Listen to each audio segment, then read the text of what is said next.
Welcome to The Explainer.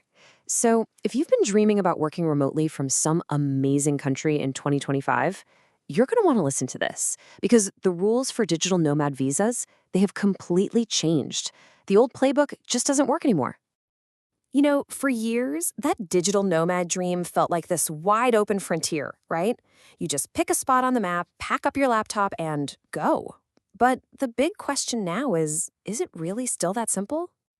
And the short answer is nope, not at all. Now, the dream is absolutely still alive, but the path to get there is getting way more complicated. That whole era of just showing up on a tourist visa and hoping for the best, yeah, that's pretty much over. A new, much more strategic landscape is taking its place. What we're witnessing is what I'm calling the Great Visa Shift. It's this fundamental change in how countries are even thinking about remote work. And to really get a handle on this shift, we've got to start with the visa itself.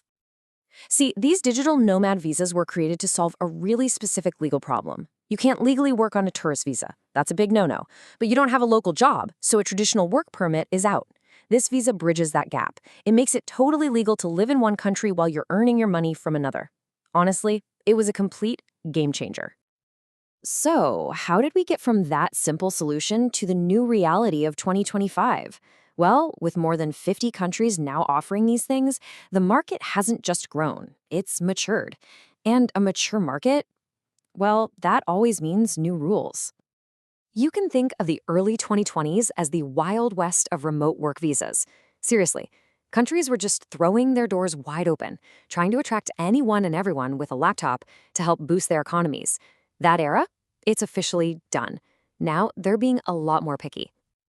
So this new, more mature market is really being shaped by three key trends. First, countries are demanding higher incomes. Second, they're closing down some of those easier short-term programs.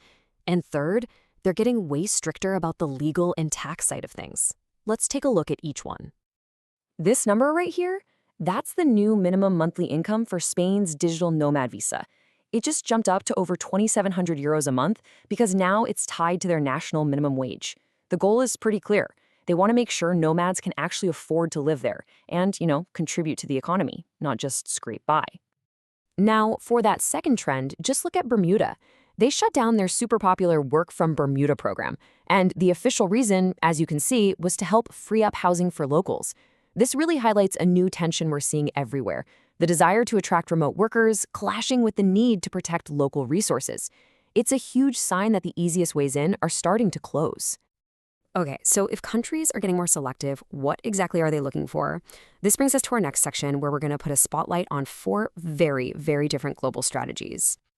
And here's the key thing to understand. Countries aren't just opening a generic door anymore and saying, come on in. Nope, they are building very specific, custom-designed doors for the exact type of person they want to attract. This has become a strategic game. This table just shows you how different those strategies are. Look at Spain and Portugal. They're clearly playing the long game, right? They offer a path to residency because they want talent that's going to stay and integrate.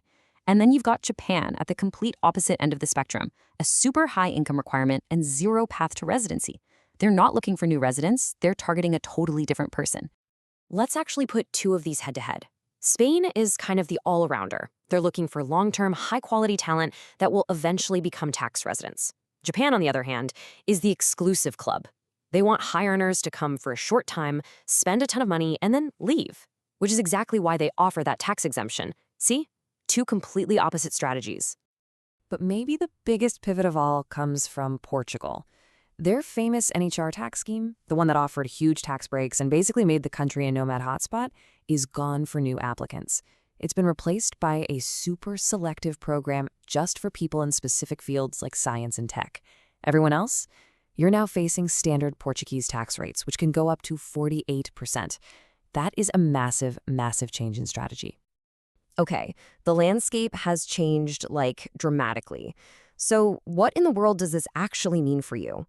Let's get into the playbook for how to navigate this whole new world. This is where we get practical. Because, understanding the global trends is one thing, but if you actually want to succeed, you have to master the non-negotiables. Every single application is going to follow these four basic steps. You research the requirements, You check if you're eligible, you prepare all your documents, and you submit the application. That part is pretty straightforward. But your success is going to hinge on one detail that trips up almost everyone. And that single biggest detail, the one that causes more headaches than anything else, is tax.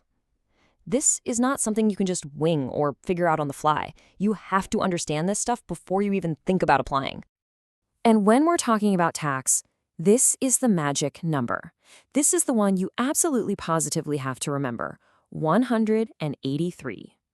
So here's what that number means. If you spend more than 183 days, which is basically half the year, in another country, you will most likely become a tax resident there. And that means your entire worldwide income, not just what you're earning while you're there, could be subject to their local taxes. Getting professional tax advice isn't a luxury here.